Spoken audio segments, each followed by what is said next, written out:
আচ্ছা, প্রতিদিন না আমরা একটা খুব অদ্ভুত কাজের মধ্যে দিয়ে যাই।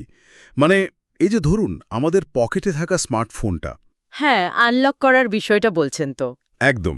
মানে ফেস আইডি বা বায়োমেট্রিক্স ছাড়া তো ফোন খোলাই যায় না আজকাল। আবার ইমেলে বা সোশ্যাল মিডিয়াতে ঢুকতে গেলে ওই টু ফ্যাক্টর অথেন্টিকেশন লাগে। আর ব্যাংক অ্যাকাউন্টের কথা তো বাদই দিলাম। সেখানে পাসওয়ার্ড, তার ওপর ওটিপি, পিনকোড, মানে রীতিমতো একটা দুর্গ বানিয়ে রেখেছি আমরা। রাইট। আমাদের ডেটা, আমাদের জমানো টাকা বা ধরুন ব্যক্তিগত তথ্য যেন কেউ সামান্যতম ছুঁতে না পারে, সেজন্য আমরা এসব ডিজিটাল আর মনস্তাত্ত্বিক দেয়াল তুলে রাখি। মানে বাইরের পৃথিবীর সুরক্ষা নিয়ে আমরা এতটাই অবসেসিভ যে নতুন কোনো প্রযুক্তি আসলে আমরা এক মুহূর্ত দ্বিধা করি না সেটা ব্যবহার করতে। কিন্তু এখানে একটা খুব মজার বা বলতে পারেন ভয়ঙ্কর একটা কন্ট্রাস্ট আছে। মানে আমরা আমাদের জীবনের সবচেয়ে বাহ্যিক বিষয়গুলোকে যতটা সুরক্ষিত রাখতে চাই, আমাদের অস্তিত্বের একদম গভীরে থাকা বিষয়গুলোকে ঠিক ততটাই অরক্ষিত অবস্থায় ফেলে রাখি। অরক্ষিত ফেলে রাখি মানে একটু ভেঙে বলবেন? ধরুন, আমাদের সবচেয়ে দামি যে সম্পদ, মানে আমাদের মনস্তত্ত্ব, আমাদের আত্মা বা ভেতরের সত্তা, তাকে পাহারা দেওয়ার জন্য কিন্তু আমাদের কোনো ফেস আইডি নেই, কোনো পাসওয়ার্ড নেই। আচ্ছা, তাই তো। সারাদিন দুনিয়ার যাবতীয় কোলাহল, অন্যের ছুড়ে দেওয়া নেতিবাচক মন্তব্য, তীব্র প্রতিযোগিতা, এসব খুব সহজেই আমাদের ভেতরে ঢুকে যায় এবং শুধু ঢোকেই না, সেখানে স্থায়ী বাসা বাঁধে। আমি বুঝতে পারছি। আর এই অরক্ষিত অবস্থার কারণেই হয়তো আধুনিক জীবনে মানুষের এত মানসিক অস্থিরতা, এত উদ্বেগ, তাই না? আমরা বাইরের দুর্গ ঠিকই মজবুত করেছি, কিন্তু ভেতরের দরজাগুলো একেবারে হাট করে খোলা রেখে দিয়েছি। একদম নিখুঁত বলেছেন। আর ঠিক এই কারণেই আমাদের আজকের এই আলোচনাটা এতটা প্রাসঙ্গিক। আজকে আমরা যে সোর্স মেটেরিয়ালটা নিয়ে কথা বলবো, সেটি হলো the path of spiritual vigilance and divine submission, বইয়ের একটি অত্যন্ত তাৎপর্যপূর্ণ অংশ। হ্যাঁ, যেটা শিরোনামই হল নিজেকে পাহারা দেয়া, বা আরবি পরিভাষায় যাকে বলে রিয়াইয়া। রাইট।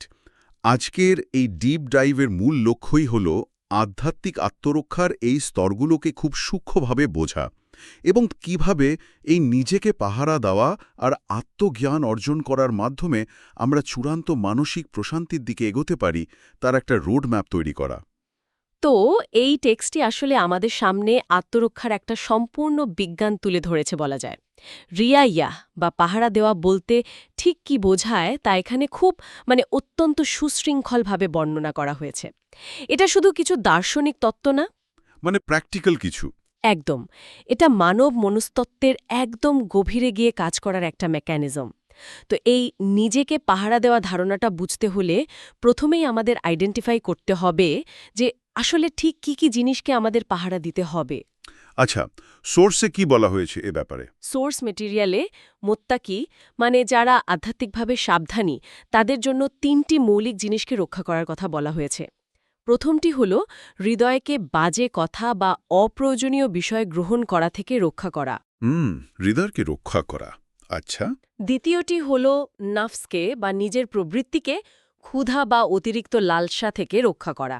আর তৃতীয়টি হল বুদ্ধিকে অজ্ঞতার হাত থেকে বাঁচানো। এই ৩টে ধাপ যদি আমরা একটু গভীরভাবে দেখি, এগুলো কিন্তু আমাদের অস্তিত্বের একদম মৌলিক ৩টে দিক, তাই না? মানে আবেগ, শারীরিক তাড়না আর বুদ্ধিবৃত্তিক স্তর। হ্যাঁ, ঠিক তাই। ধরুন, হৃদয় যখন সারাদিন ওই সোশ্যাল মিডিয়ার গসিপ, মানুষের সমালোচনা বা অপ্রয়োজনীয় ইনফরমেশনে ভর্তি থাকে, তখন তো সেখানে গভীর কোনো চিন্তার বা প্রশান্তির জায়গাই থাকে না। রাইট। আবার নফস বা প্রবৃত্তি যখন সবসময় আরও পাওয়ার ক্ষুধায় কাতর থাকে, হ্যাঁ, হোক সেটা আরও টাকা, আরও স্বীকৃতি বা আরও ভোগ, তখন মানুষ আসলে তার নিজের জীবনের কন্ট্রোলটাই হারিয়ে ফেলে। আর বুদ্ধি যখন অজ্ঞতায় ঢেকে থাকে, তখন তো কোনটা আসল আর কোনটা মেকি সেই পার্থক্য করার ক্ষমতাই নষ্ট হয়ে যায়। কিন্তু জানেন, টেক্সটটি কিন্তু এখানেই থামেনি। তাই নাকি? আর কি আছে? বলা হয়েছে, কেউ যদি সৎকর্মশীল হতে চায়, তবে তাকে আরও ২টো জিনিস পাহারা দিতে হবে। নিজের সম্পদকে হারাম বা অনৈতিক উপার্জন থেকে বাঁচাতে হবে, আর নিজের জ্ঞানকে কল্পনাবিলাস থেকে রক্ষা করতে হবে। আচ্ছা, এই পুরো বিষয়টাকে যদি আমরা একটা প্রাচীন দুর্গের নিরাপত্তা ব্যবস্থার সাথে তুলনা করি, হুম। তাহলে বিষয়টা কেমন দাঁড়ায়? এই যে হৃদয়, নফস আর বুদ্ধি, এগুলো হলো সেই দুর্গের বাইরের দিকে শক্ত পরিখা আর বিশাল পাথরের দেয়াল। দারুণ একটা উপমা দিয়েছেন। হ্যাঁ, এগুলো পেরিয়ে বাইরের কোনো শত্রু যেন ভেতরে ঢুকতে না পারে সেটা নিশ্চিত করাই হচ্ছে প্রথম কাজ। আর দুর্গের একেবারে ভেতরে মানে সবচেয়ে সুরক্ষিত যে গোপন কক্ষটা তার ভেতরেই রাখা আছে আসল সম্পদ আর জ্ঞান। তার মানে সৎকর্মশীল হওয়ার অর্থ হলো ওই ভেতরের সিন্দুকটাকেও সর্বোচ্চ নিরাপত্তা দেওয়া, তাই তো? একদম। মোত্তাকি হওয়ার প্রাথমিক ধাপগুলোর পর এটা হচ্ছে সম্পূর্ণ ভিন্ন এবং গভীর একটা স্তরের প্রতিরক্ষা। ঠিক। কিন্তু আপনার এই দুর্গের রূপকটা ধরেই যদি একটু এগুই, বাইরের দেয়াল সুরক্ষিত থাকলেও ভেতরের সিন্দুক যদি ভেতর থেকেই নষ্ট হয়ে যায় তাহলে তো পুরো দুর্গটাই অর্থহীন। ঠিক। কিন্তু এখানে আমার একটা বড়সড় খটকা লাগছে। কিরকম? মানে সম্পদকে অনৈতিকতা থেকে বাঁচানোর বিষয়টা খুব সহজেই বোঝা যায়, বুদ্ধিকে অজ্ঞতা থেকে বাঁচানোর যুক্তিটাও পরিষ্কার। কিন্তু সোর্সে যে বলা হলো জ্ঞানকে কল্পনাবিলাস থেকে বাঁচাতে হবে, এই জায়গাটা বেশ কনফিউজিং। আচ্ছা, কেন কনফিউজিং মনে হচ্ছে? সাধারণত আমরা তো মনে করি জ্ঞান মানেই নতুন দিগন্তের উন্মোচন, চিন্তার প্রসার। ওই যে বলে না কল্পনার ডানা মেলা, জ্ঞান আবার কল্পনাবিলাসের মতো নেতিবাচক কিছুর সাথে কিভাবে যুক্ত হতে পারে? হ্যাঁ, এটা একটা খুব ভ্যালিড প্রশ্ন। আসলে সোর্স ম্যাটেরিয়ালিটিতে কল্পনাবিলাস বলতে ঠিক সৃজনশীলতা বা ক্রিয়েটিভিটিকে বোঝানো হয়নি, তাহলে কি বোঝানো হয়েছে? বা অবাস্তব মোহকে বোঝানো হয়েছে। মানে মানুষের যখন জ্ঞান বাড়ে তখন তার মধ্যে এক ধরনের তাত্ত্বিক অহংকার তৈরি হওয়ার প্রবল ঝুঁকি থাকে। ও আচ্ছা, মানে আমি সব জানি টাইপের একটা অ্যাটিটিউড। ঠিক তাই, সে নিজেকে অন্যদের চেয়ে শ্রেষ্ঠ ভাবতে শুরু করে এবং বাস্তব জীবন, মানুষের সাধারণ কষ্ট বা বিনয় থেকে বিচ্ছিন্ন হয়ে সে নিজের তৈরি করা বুদ্ধিবৃত্তিক ফ্যান্টাসির জগতে বাস করতে শুরু করে। বুঝতে পেরেছি। এটা অনেকটা সেই দুর্গের ভেতরের কোনো বিশ্বাসঘাতকের মতো। হ্যাঁ, একদম। মানে ধরুন দুর্গের বাইরের দেয়াল খুব শক্ত, বাইরে থেকে কোনো শত্রু আসতে পারছে না, কিন্তু ভেতরের কেউ একজন রাতের অন্ধকারে চুপি চুপি সদর দরজা খুলে দিচ্ছে। সেই বিশ্বাসঘাতকটি হল এই তাত্ত্বিক অহংকার। জ্ঞান যদি মানুষকে বাস্তবমুখী আর বিনয়ী না করে, শুধু অহংকারে ডুবিয়ে রাখে, তবে সেই জ্ঞান তো আধ্যাত্মিক প্রতিরক্ষাকে ভেতর থেকেই ধ্বংস করে দেয়। খুব সুন্দর বলেছেন। ঠিক এই কারণে জ্ঞানকে সবসময় বাস্তবতার সাথে এবং নিজের সীমাবদ্ধতার উপলব্ধির সাথে যুক্ত রাখতে হয়। এখন প্রশ্ন হল, জ্ঞানকে যদি কল্পনার অহংকার থেকে বাঁচাতে হয়, মানে সেই বিশ্বাসঘাতককে যদি আটকাতে হয়, তবে আমাদের এমন এক বিশুদ্ধ জ্ঞানের সন্ধান করতে হবে যা আমাদের মাটির কাছাকাছি রাখবে, আমাদের বিনয়ী করবে, তাই তো? হ্যাঁ। আর এই জায়গাটা থেকেই টেক্সটে আমাদের পরবর্তী ধাপে নিয়ে যায়, যা হলো আত্মজ্ঞানের সন্ধান। লেখক এখানে রাসূলুল্লাহ সাল্লাল্লাহু আলাইহি ওয়াসাল্লামের একটি বিখ্যাত বাণীর উদ্ধৃতি দিয়েছেন। বলেছেন, প্রত্যেক মুসলমান নর এবং নারীর জন্য জ্ঞান সন্ধান করা বাধ্যতামূলক। আচ্ছা, এখানে তো একটা মজার ব্যাপার আছে। আমরা সাধারণত এই হাদিসটা শুনলে মনে করি এখানে হয়তো পদার্থবিজ্ঞান, চিকিৎসা বিজ্ঞান বা বাইরের জাগতিক জ্ঞান অর্জনের কথা বলা হচ্ছে। হ্যাঁ, বেশিরভাগ মানুষই তাই ভাবে। কিন্তু সোর্স টেক্সটই তো এখানে ফোকাসটা পুরোপুরি বাইরের পৃথিবী থেকে সরিয়ে নিজের ভেতরের পৃথিবীর দিকে ঘুরিয়ে দিচ্ছে। এখানে বাধ্যতামূলক জ্ঞানটা হলো নিজের সত্তা সম্পর্কে জ্ঞান, তাই না? একদম ঠিক। নিজের সীমাবদ্ধতা, নিজের দুর্বলতা এবং নিজের আসল পরিচয় সম্পর্কে নিখুঁত ধারণা থাকা। কারণ নিজের সত্তাকে না চিনলে বাইরের ওই সব জ্ঞানই একসময় অহংকারের জন্ম দেয়। রাইট। আত্মজ্ঞানের মূল কাজই হল নিজের ক্ষুদ্রতা আর স্রষ্টার অসীমতাকে বুঝতে পারা।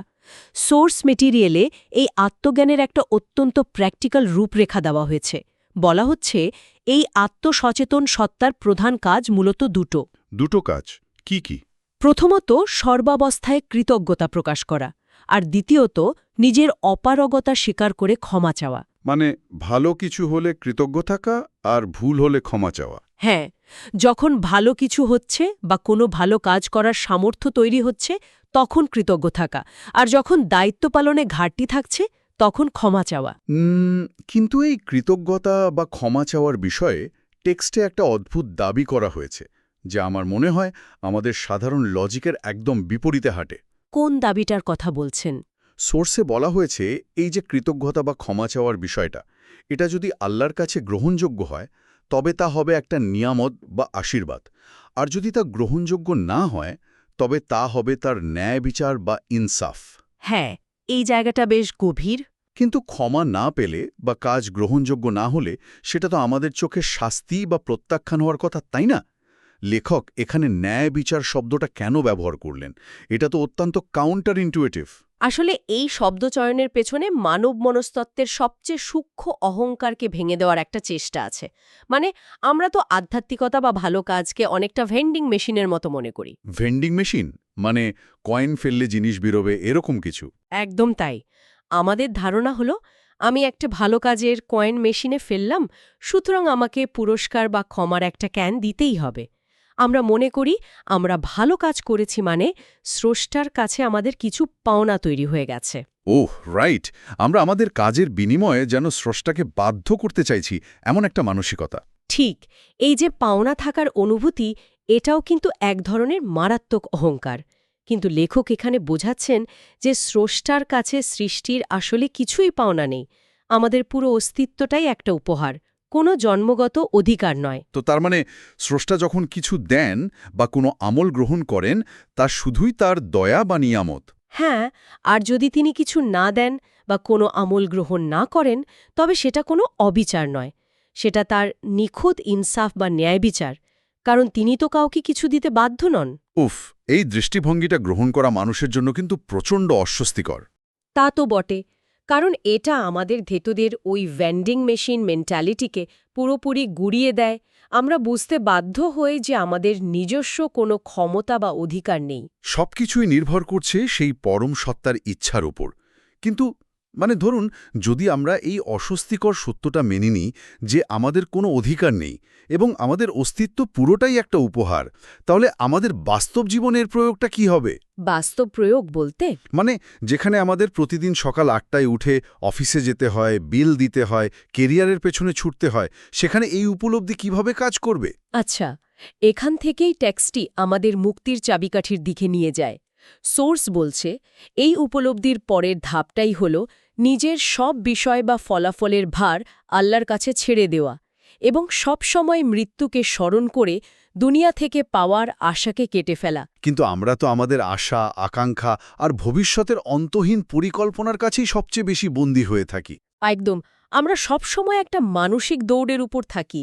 মানে এরপর কি হবে, ওই প্রমোশনটা না পেলে কি হবে, ওই মানুষটা আমাকে স্বীকৃতি না দিলে কি হবে। ইঁদুর দৌড় যেটাকে বলে আর কি। রাইট।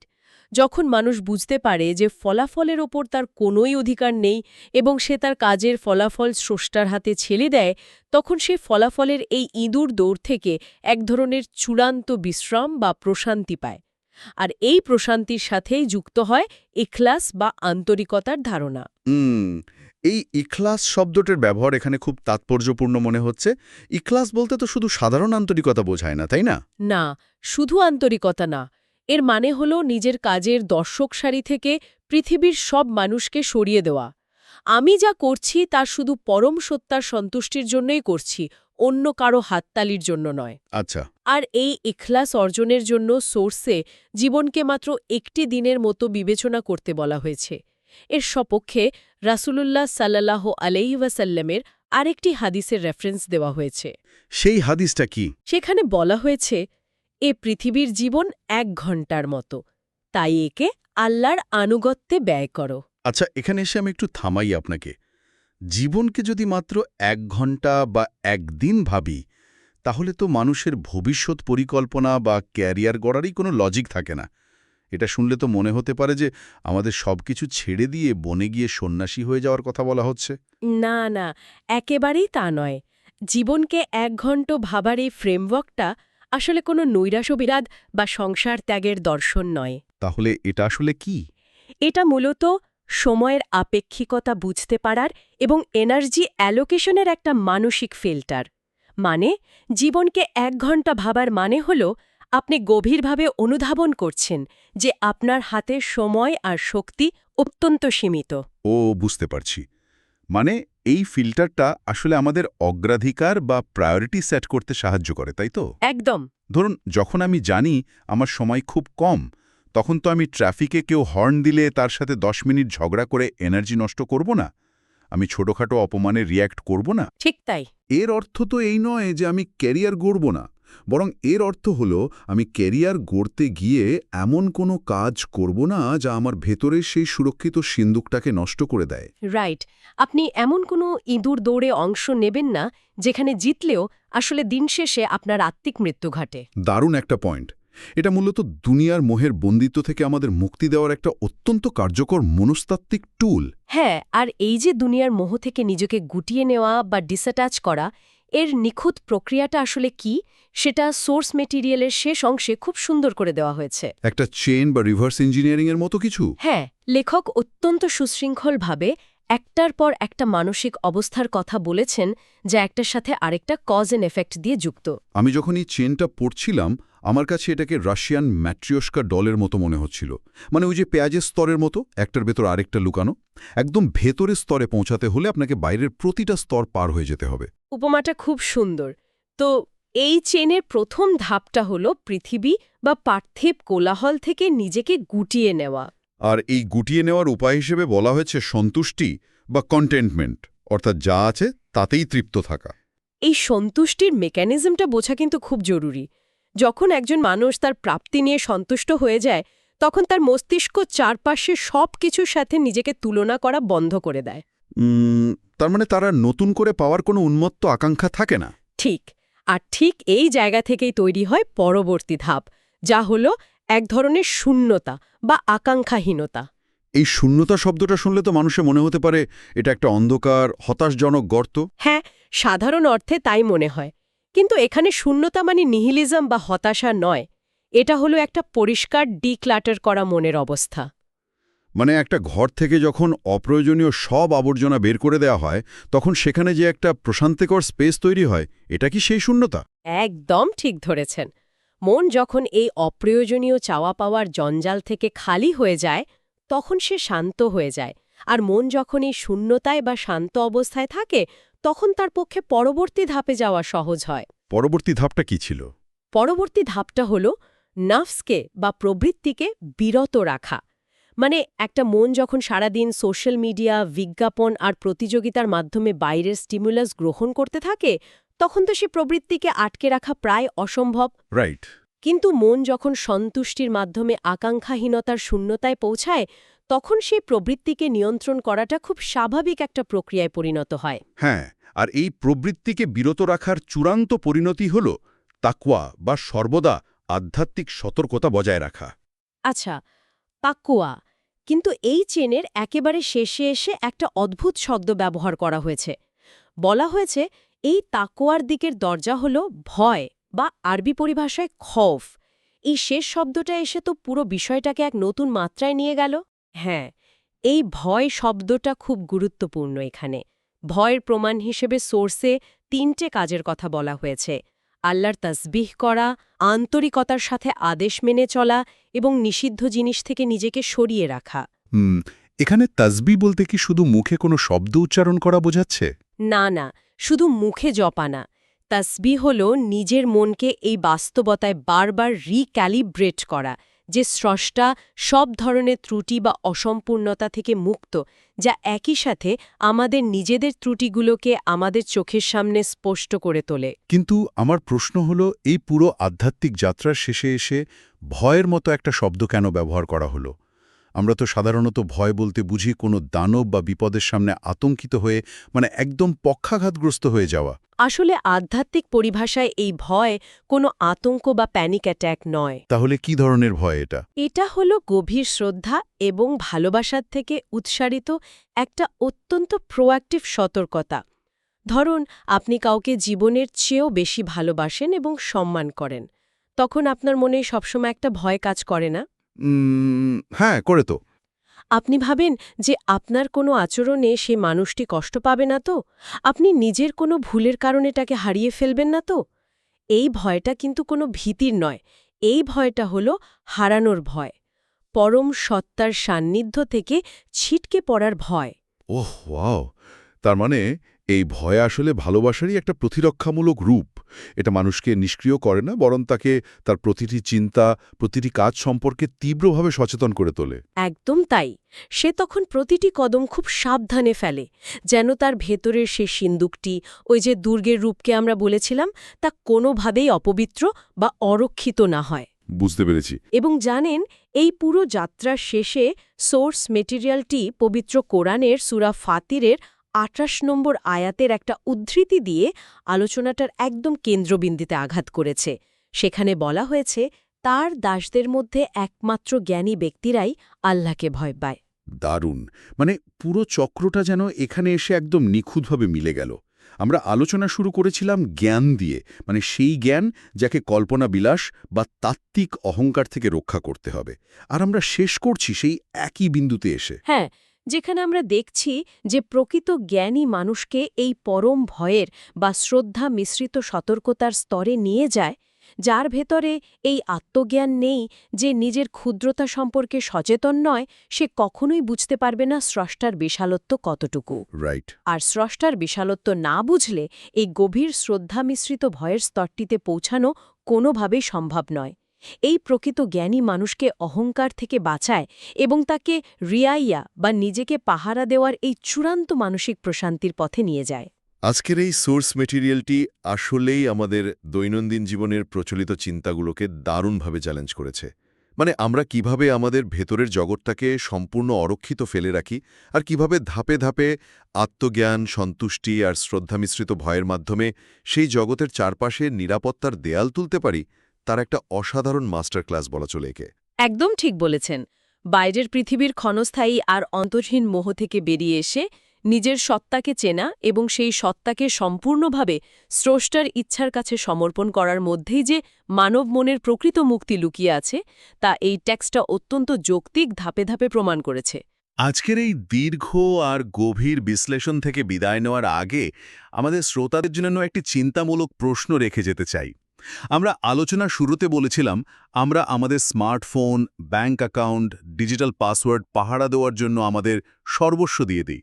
কিন্তু আজ থেকে, এই মুহূর্ত থেকে, যদি আমরা আমাদের নিজেদের মনোযোগ আর অহংকার থেকে নিজেকে ঠিক একইভাবে পাহারা দেওয়া শুরু করি, তাহলে আমাদের প্রতিদিনের যাপিত জীবনে ঠিক কী ধরনের বৈপ্লবিক পরিবর্তন আসতে পারে? সত্যি ভাবার মতো একটা বিষয়। আমাদের ভেতরে সেই সবচেয়ে দামি কিন্তু অরক্ষিত সিন্দুকটি যদি আমরা আজই লক করতে শিখি, বাইরের কোলাহলকে যদি ফিল্টার করতে শিখি, তবে জীবনটা ঠিক কতটা শান্তিময় হতে পারে?